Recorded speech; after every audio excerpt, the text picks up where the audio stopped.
Hey, what's going on everyone? Welcome to today's video. I hope you're all staying safe and healthy out there during these still very crazy times, but hopefully your lives are going back to a little bit of normalcy. Today we're going to be getting into something that I should have done on this S4 a long time ago, and I've been putting off since I've owned the car, just about 2 years now, and that is our heater core. So mine has been kind of just elbowed off, so recirculating the coolant since I got the car because it was leaking. The first time I tested it out, I just ran a pump and straight water through it, and it's not like it leaks. It's literally like a faucet in there, so it's broken or something. It's not just a small leak. So we're gonna get in there today, try to get this done sort of the easy way, and I'll explain what I do step by step as we go on. Hope you guys enjoy the video. Also, quick note, a lot of this is going to be recorded on my iPhone just because of how hard it is to get into some of the spots that we're going to be in today, and it's going to be impossible with the camera. So just excuse the little changes in quality that you'll see here and there. Most of it is just going to be audio quality because we don't have our mic connected to the iPhone, because for some odd reason the deity mic does not work correctly with the microphone, with the iPhone. Whatever. Anyways, let's get to it. Also, forgot to record this earlier, so completely different outfit and anything, but don't forget to like, subscribe, comment, hit the notification icon, all that good stuff. So I appreciate it. Peace. Okay, so first thing we got to do is remove this rear cowl. So we'll go ahead and remove the rubber stripping all the way around, toss that off to the side, and then we'll go ahead and then just pull here on the plastic covering that goes over where the battery sits. Now that we're there, we're gonna dig a little deeper. Okay, so our next step here would be to go ahead and remove our heater core hoses from our nipples coming out here of the heater core. But as you can see, that's already been done for me. Well, I've done it because of this elbow here that's just recirculating the coolant, so that way I don't get leaks inside. From then on, we're actually gonna go ahead and remove the bolt that holds on each one of the wiper blades. I believe they're 13 or 14 mils, so we'll get those removed right now. All right, so the bolts are 13, so we'll go ahead and remove the little cap that sits on top of it. Take that off, and then just remove that nut.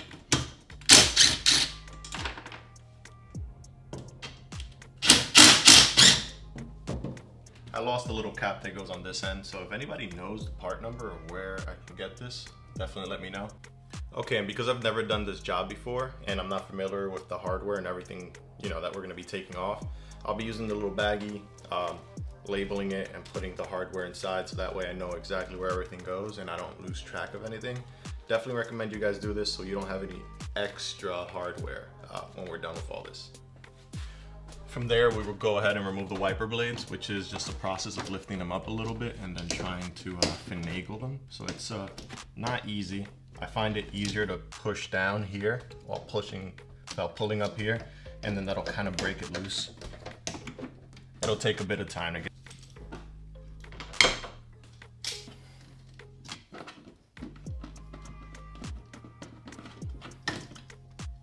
I also go ahead and recommend you take a marker to just one of these and just label it to see which side it came from, so that makes it easier for you to put them on later.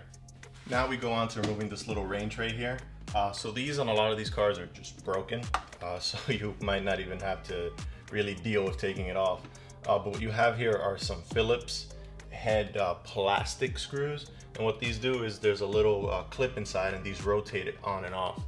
So you're gonna rotate counterclockwise. You should only need to go about a quarter turn on each one, and when you do, you'll see that this just slides off. All of the ones on this side of mine, whoever had the car before stripped them, so they don't work, so it doesn't matter. But this one's good, and I guess that counts for something. Now that that's done, you can go ahead and remove your filter too, if you want to. It's not completely necessary, but a lot of people do, and just take this as an opportunity to change it. Now under here, very close to where the ECU box is here, you'll see that there's that nut right there. So this is how I found mine, which is kind of scary. That means somebody tried to do something here and failed. So we're gonna have to take that off. So just go in there. I believe it's a 10 mil, and we'll remove that. Now after that's done, we have one more thing to do outside the car before we head in, and that is to remove this here. So this bolt is what joins our outer AC hoses to our inner AC hoses. And because of that, you will also have to have your AC system evacuated before you do this. So the stuff in here is not good for you. It's also not good for the environment. So just go to a shop and have them evacuate it. I did that a few days ago, so we're all good here. Now I can just go ahead and remove this bolt and not be scared that I'm gonna have a crap load of refrigerant blasted in my face. Okay, so the bolt here is a T50, which is probably the biggest T-size head anyone has in their toolbox, and it's not tight. I was getting ready for that to be really tight. All right, once that's out and disconnected, you might have a little bit of like residual there. So if that happens, just get a fan, turn it on, and just walk away from that for a few minutes. That way you don't get, that refrigerant in your lungs. Once it's done, just pull it away. And that's disconnected now from the inside, so we'll be able to pull the dash. Okay, so now we have these completely out. I had to paper towels down because, as you can see there, a little bit of compressor oil leaked out. So we just went ahead and just laid these down to absorb that. But we're all done out here for now, so now we'll head into the car, hopefully not get the seats dirty, and we'll start dismantling the dash. Okay, one last thing I forgot to mention. Before we get out of the engine bay, we actually have to go into our ECU and disconnect it. So we'll do that. Once you have the ECU disconnected and in a safe place, we're gonna go back here actually. And the reason we unplugged it is so we can get easy access to these connectors in the back. So we're gonna have to unplug all of these. They're all color coded and they don't fit into each other. So you don't have to worry about putting the wrong one in the wrong place. So no need to label these. So just unplug them all and then we can move on. Okay, so we got these all up and we're good to go there. So now we can head inside finally. Oh, and a quick note before all this, definitely disconnect your battery. We're gonna be disconnecting airbags and other things like that. So this is a good idea. We don't want anything blasted in our faces. So now that we're inside the car, we'll move on to the next steps. So first one here is to go ahead and remove this little kick panel here. Well, the knee bolster. So these are 8mm screws. There should be 3 of them. So one here, one across. So this one here on this end should have a little cover over it. You could just pry that off. Mine in this case is not, but that's where the second one is. So you go ahead and remove that 8mm as well.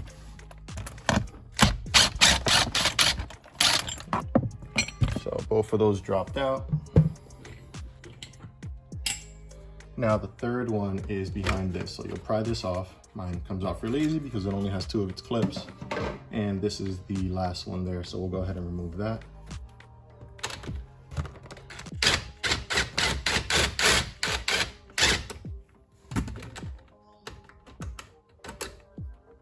Okay, once that's all out, you could go ahead and drop this. And this is a little bit different for me because I have a lot of stuff that's just zip tied onto this, so I'll have to remove it. But for you, it should just be, you go ahead here and remove your OBD2 sensor. Not OBD2 sensor, the plug. So it has 2 squeeze triggers here, so you just squeeze those 2, pull it out. Should be really easy to do. And now I'll go ahead and just cut the zip tie for me. Okay, so here's our next step. So we have to remove the steering column from its spot here, and you can see there is a 16mm nut on this end and the other side is a Torx. So you don't have to worry about the Torx. The nut is like oblong or something, so sorry, the bolt is oblong, so it'll stay in place. So remove that 16mm nut, then the bolt will slide out and your steering shaft is free. A quick tip, when you're doing that, go ahead and turn your steering wheel to the left, so counterclockwise, until it is upside down. That'll give you the best position so you can work on the nut down here. And once you do that, remove your key so that the steering wheel will lock, so that way you don't have to hold the steering wheel while you're working on that nut. So once we get that removed, we'll move on to something else. Okay, so now that we have that bolt out, you can see here, we have the nut and bolt out. Our steering shaft is pretty much free. So you see here we have movement. So that way when we're pulling the dash, this will come forwards really easily. Okay, so next up we have removing this kick panel here. So It's just a plastic piece. You have a screw up top holding it and a screw down below that goes in here. This one's broken on mine, so it didn't matter. It's been for a while. So you'll have to get in with a screwdriver, remove that little door, and just remove the screw up here, and then it just pries off. You're gonna have to put a little bit behind it. It's pretty tough to get it out, but once you do, you'll see all these connectors in here. They all have to be unplugged. So just go one by one, disconnect them all. This, I believe, is an airbag, so just be careful with it. And remember, have your battery disconnected.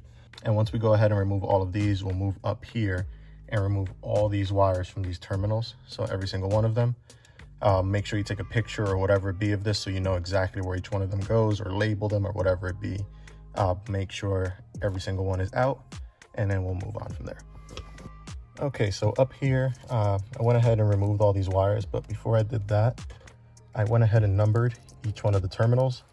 And then as I pulled the wires, I just numbered the wires so that way I know what terminal they go on, and I don't mess this up later. So that was my solution to keeping this all organized. And all these are now disconnected. I don't think they all need to be disconnected, but at this point, why try to shuffle around and find which ones do when we could just unplug all of them? It's really not that difficult. And once that's done, we'll reach back here under all of this, and we'll have to remove that nut, which is holding on all these grounds, and the one behind it as well. So you can see back there, that one's holding on a few grounds as well. So we'll remove all of those, and then we'll move on to removing the bolts that are actually holding the dash in. All right, now, so next up, we're gonna remove our throttle pedal cable, which looks like this. So it's gonna be on top of the throttle, right up here. Sorry, I'm out of focus, but it's pretty hard to get in there. And after we're done with that throttle connector, we're gonna remove this bolt right here. Again, sorry, it's not in focus. Oh, there we go. We're gonna remove this bolt right here. So let's get to that. I think that is a 6mm Allen head. Okay, so here, still on the driver's side, we're gonna go ahead and remove this bolt here. Should be an 8mm holding this little panel in. We're gonna peel this back, pretty flexible, so don't worry about breaking it.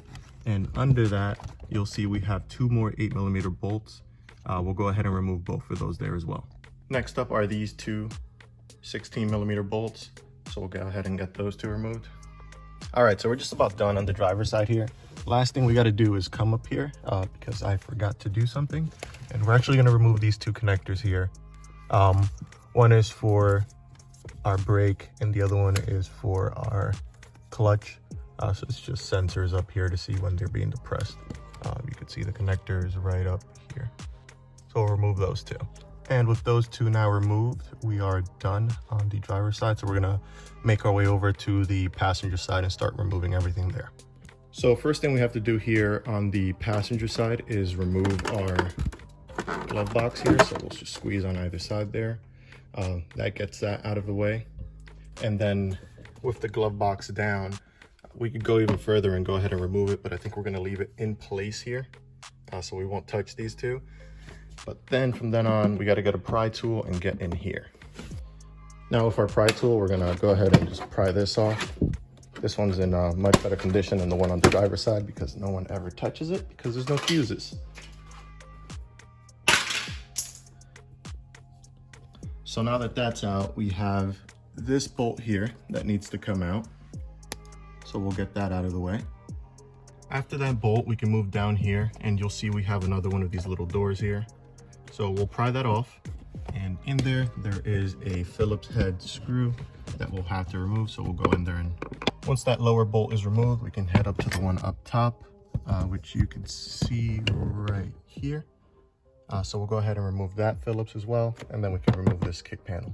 Okay, now with the kick panel off, you'll see we have a similar story to what happened on the other side. So we'll have to remove all these connectors. And apparently this one's made in South Africa, that one in Hungary. It's a multicultural car here. All right, so we went ahead and removed this little plunger from the glove box just so it's out of the way. And now with the glove box dropped, first thing we'll do is remove this connector here. Okay, we also have a connector back here. So this one, that goes connected into that thing right above it, which you can see right there. So this is a squeeze style connector, so you'll have to squeeze both ends in order to pull it out. Pretty tough to get to, but if you have smaller hands, you'll be all right, unlike me. Okay, so now we're looking above where the glove box is to show you the bolts we're gonna have to remove. So these two are gonna stay, and so are these two. Everything else in the middle goes. So 1, 2, 3, 4, 5. All 5 of those will get removed now. So this is what you should be looking at here with all those bolts removed. And you'll see that they'll shift a bit. That's because we have everything pretty loose, so we're just about ready to pull out. So similar to what we had on the other side, we have the 2 bolts right here that need to be pulled. So those are 2 8mm, and they're behind this little cover here. You can flex this a bit to get them out. In here, there's 2 things that I wanted to do. So first thing is remove this little tray. I'll pop that up.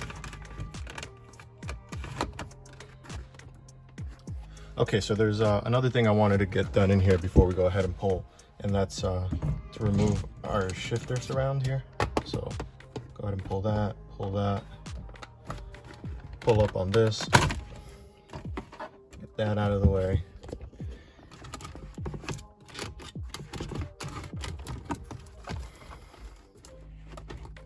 And then pull up here. Just wanted to get this sort of out of the way so when we pull, it's not smacking us in the face. Okay, so the last step before we can go ahead and pull everything is to remove our center console here. So there are one of these on either side that are blocked off with a little plastic piece like this. So we'll remove the plastic piece. Inside of there, there's an 8mm screw or bolt. Pull that out, and that'll free up the front side here. Then we move on to the back. So on the back, you'll open your little ashtray here, remove the ashtray trim here, and remove those 2 bolts up front. Don't touch the back bolt, just these 2 front ones with the large washer. Okay, so I lied here. That nut does have to get removed, so you will remove all 3 of them there. See, I got that one out now. And then we'll move on to the front. Out front, there's a few things you have to do. First one is to remove the trim on your e-brake. So as you can see here, you remove the first part, which most of us have already done. It's just that leather part. You slide that right off. And then for the lower piece, you do the same. Once this is off, you just start pulling up on it and it'll let loose and slide right up. After that, you'll have to remove the cup holders here, or if you have that, just that rubber tray there. And that'll give us access to that next 13mm bolt we have there. And once we get that removed, the center console is free. So you can see here, we can move this pretty freely, and we can go ahead and just slide this off now. So we'll get that out of the car. Okay, so once you pull this up, you'll have 2 connectors you'll have to remove. The first one is up front. You'll see it over there, hanging, and that goes to the one down there. So that one's easy to remove. And then you have here, depending on whether your car came with it or not, this is that phone jack thing. If you have the car phone, this one happened to have it, so we have to disconnect that as well. Okay, so another thing before we pull, the center has to come off up here as well. So once we get this trim removed, these are just, you know, pry off. I would also go ahead and pry off the bottom here too, so it doesn't interrupt. And there's 2 8mm, one on either side, so we'll go ahead and remove those.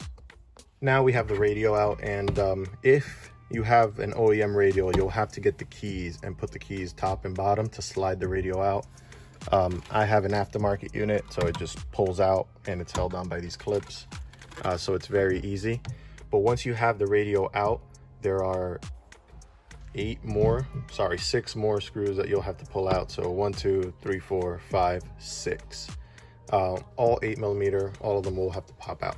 Okay, so more 8mm bolts. So this, which is your, you know, air con and heat, whatever, that is held on by just clips, so you can pull that right out. Under it, you'll see 8mm again. There's one on that side and one on the other side in the same spot as well. So we'll go ahead and remove those. All of those out, you should be able to just pull that center assembly out, put it off to the side, and this is what you're left with here. So once you have just this here, there's a few things that we'll have to do. Number one is we'll remove this down here. We're removing this just so that it's out of the way and it's not bothering us when we're pulling forwards. And then there are a few more screws. So you see these two here, and we'll pull those out of the way. That'll remove this face here, and then we should be ready to pull the dash out completely, I hope. All right, so we pulled the dash out a bit. You can see we have a bit of a gap here. We're just in the home stretch here, just trying to pull. When you do this, just know you're gonna have to give it a pretty good tug. So don't be gentle with it, and it'll come out. So let's go. 1, 2, 3. 1, 2, 3. All right. So right now we're hitting the shifter. So we're gonna have to start moving it all up and out of the way.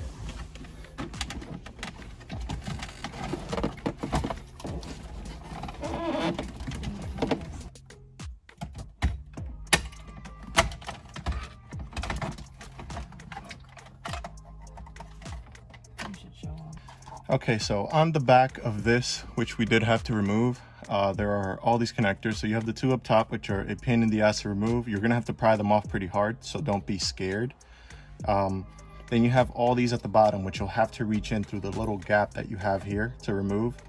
They have clips up top, so you have to push on the clips with a screwdriver. The clips will end up here, and then they slide off pretty easily.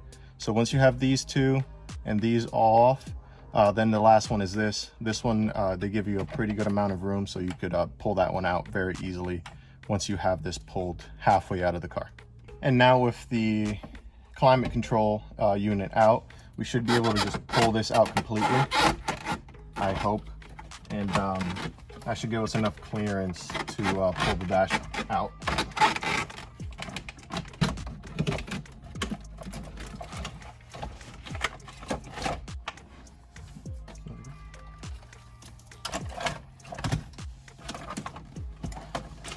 Now with all this over to the side, we have a lot of room here, so we can keep just pulling forwards with everything. This should allow us to just go ahead and tilt the dash this way so we can get back to the heater core, which is on that side. So let's get to it.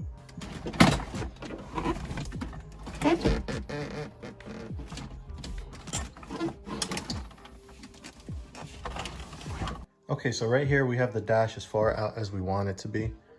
So you see here it's pretty far out on the passenger side, closer on the driver's side, and that's because we wanted to angle it out so we could reach the heater core, which we can see right here. So now, looking at the heater core, there's two screws on top. We'll remove both of those.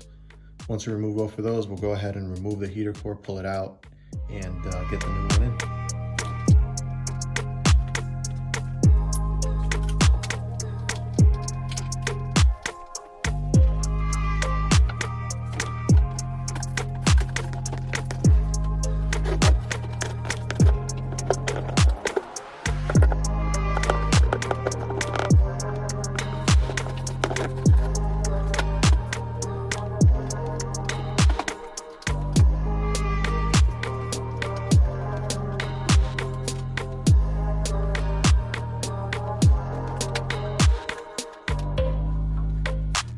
Okay, so now we've got the new heater core in there, and we can go ahead now and put the dash back in just how we found it. So we're just gonna go in reverse from what we did to begin, and lift up the dash, put it back in just how we had it, and then reinstall all the components in the exact order we removed them, just going backwards. And that is the job. Honestly, it's not too bad. It's more tedious than it is difficult. And it's definitely a pain, but definitely a job that you can get done in one day. I'm guessing 5 hours if you're technically inclined and don't have to record it while you do it. So it shouldn't be too bad. This took me about 3 hours to pull, maybe 4 hours to pull. That's with recording everything and making sure everything was off correctly, as well as figuring things out because I hadn't done this before. And I'd seen a few write-ups on it, but nothing too in-depth for the B5 S4 chassis. I've seen this stuff for Passats and other cars with similar chassis, but you know, everything is a bit different. So this is how you get it done, guys. It's honestly not too bad when you do it this way. It's better than removing the entire dash. At least I think so. and definitely a job for one day you can get done within, 6 hours if you go and breeze by it, 8 hours if you take your time and, just make sure everything goes according to plan.